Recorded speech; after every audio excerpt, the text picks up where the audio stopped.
low carb diets and weight loss. Does eating a low carb diet actually work, or is it all hype? Is it a fad diet? We're going to talk about that in today's video.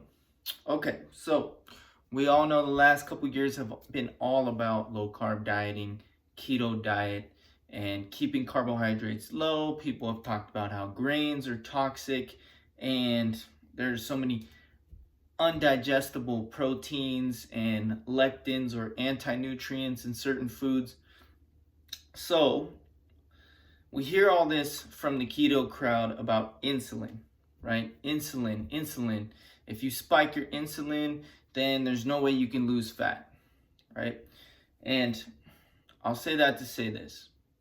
There are certain people who would benefit from a low carb approach. And these are going to be people who are obese or extremely overweight individuals, okay? And the reason why they are going to benefit from a lower carb diet is because of insulin sensitivity, right? They are actually insulin resistant. And if you actually are insulin resistant, not just some keto guru telling you that you're insulin resistant, I'd say 99% of people who are at a healthy body fat percentage are not insulin resistant. So this means that unless you are obese or extremely overweight, a low carb diet approach may not be a good choice for you. As a matter of fact, it's not a good choice for you. Why is that? Because fats, dietary fats, are 9 calories per gram, whereas carbohydrates are 4 calories per gram.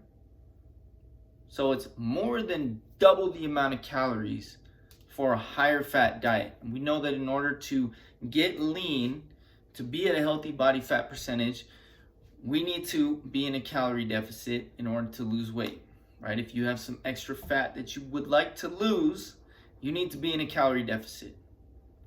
It's going to be easier to be in a calorie deficit if you are eating low calorie, high density, high volume foods, okay? Now, carbohydrate rich foods like fruit are going to be your friend while you're in a calorie deficit. Fruits, vegetables, these are going to be your friend while you're in a calorie deficit. Why is that? Okay, let's say 100 calories worth of watermelon, right? That's going to be almost a pound of watermelon. Okay, so this much food versus 100 calories of avocado, which is like this much food. What do you think is going to fill you up more? This much food or this much food? It's basic common sense, guys. It's common sense. If you eat more volume, you have more volume and more water in your stomach and more food in your stomach, you're going to feel more full, you're going to feel more satisfied, and it's going to make sticking to your calorie deficit easier. Not to mention, carbohydrates are energetic. They are energetic. They are fuel. Unless you're in ketosis, which you don't need to be, unless you're from a doctor or in a clinic, you don't need to be in ketosis. 99% of you guys are not going to need to be in ketosis, regardless of whoever is telling you should try it. Trust me, it's very restrictive and it's not a road you want to go down. But if keto's working for you, great. More power to you. Stay at it, right? I'm not here to bash on keto. But what I do want to say is this. Carbohydrates are energetic. We use carbohydrates as a primary source of fuel, right? For our body to fuel our workouts. If you are trying to lose weight, if you're trying to be active, if you're trying to get stronger, leaner, healthier, carbohydrates are your friend, guys. They're going to make your workouts feel amazing. Your workouts are going to be incredible, okay? You're going to have more energy throughout the day. Dietary fats are essential. There are such things called essential fatty acids, or EFAs, okay? Now, you can get all of your essential fatty acids through very minimal fat consumption, okay? You can take fish oil, You can take however many Google it, see how many your body requires. I take 4 grams of fish oil a day, and that's as much fat as I need throughout the day. Now, granted, I do have about 20% of my diet coming from dietary fats, but the lower I keep my fats, the higher I can keep my carbohydrates and protein, and those are 2 things that I know are going to help me achieve my goals. Protein is muscle sparing. It's going to help me build new muscle. It's going to help me stay lean. It's going to help me stay full and satiated, while carbohydrates are going to be that fuel for my workouts. They're going to help give me a lot of energy throughout the day, and they're going to help me absolutely crush my workouts, get a bunch of glycogen to the muscles, and have me absolutely crushing my PRs and my workouts and make sure I'm progressive overloading.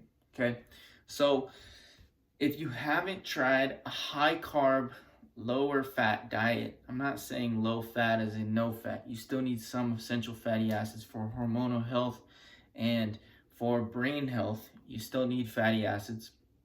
But if you can get them from omega-3s from fish oil or some algae supplement or something like that, it's going to be even better, because now you have less omega-6s and more omega-3s, and that's actually going to decrease inflammation in the body. You're going to recover better. Omega-3s and fish oils, the amount of benefits that you get from taking fish oil is just ridiculous. Okay, they're basically like a superfood. Fish oil is like a superfood, and people have been taking it for decades. Well, people have been eating fish for centuries, but people have been taking fish oil since like the 50s. Okay, so this is exactly the kind of thing that people have been doing and telling you to take your fish oil, take your cod liver oil, right? It sounds disgusting, but it actually is great for you. So take your fish oil and then get the rest of your calories from carbohydrates and protein and minimal fat. Keep your fat low, eat a lot of fruit, eat oatmeal, rice, potatoes, sweet potatoes, whatever carbs you enjoy, you can have them. And you can have a lot of them, because you're going to be training hard. You're going to be walking, exercising, doing cardio. All these things require carbohydrates. Thinking, if you work at home on your computer all day, carbohydrates will actually help your brain function better, right? Now, granted, if you're not active, you may not need as much carbohydrates. And if you're obese or extremely overweight, you don't need as much carbohydrates at all. And you may actually benefit from a low carb approach. And over time, as you get to a healthier body fat percentage, your insulin resistance is going to improve. You're going to get better at handling carbohydrates, and then you can start increasing carbohydrates once you get to a healthy body fat percentage. Okay, so this is what the research says, guys. This is not my personal opinion, but coming from somebody who has been notoriously a low carb dieter, and I have changed my ways. I have came to the dark side, or should I say the light side, and I have figured out what works for me, and hopefully this video will help you find what works for you. Okay, but try it. Be your own experiment, guys. Be your own lab rat, so to speak, for lack of better terms. Be your own lab rat and figure out what works for you and try it out. And don't just try it out for like a week, but try it out for 4 weeks, 6 weeks, 8 weeks. See how your body responds long term. And then you can make an accurate decision, okay? But make sure that you understand this is going to be a calculated approach. Carbohydrates are fuel, they are healthy, and you should be getting them in as part of your regular nutrition protocol, okay? Hopefully this video helped you. If it did, I'd really appreciate you hit that like button for me. Just do it. Just hit the like button. You watched all the way to the end of the video, just hit the damn button. That's all you gotta do. Let me know down below, what's your favorite carbohydrate, right? Mine is just good old-fashioned russet potatoes. That's my favorite carbohydrates. They're so versatile. What's your favorite carbohydrate down below? Is it rice, sweet potatoes, oats? Let me know down below. Is it fruit? What kind of fruit? Let me know. Drop a comment, and we'll see you guys in tomorrow's video. Bye now.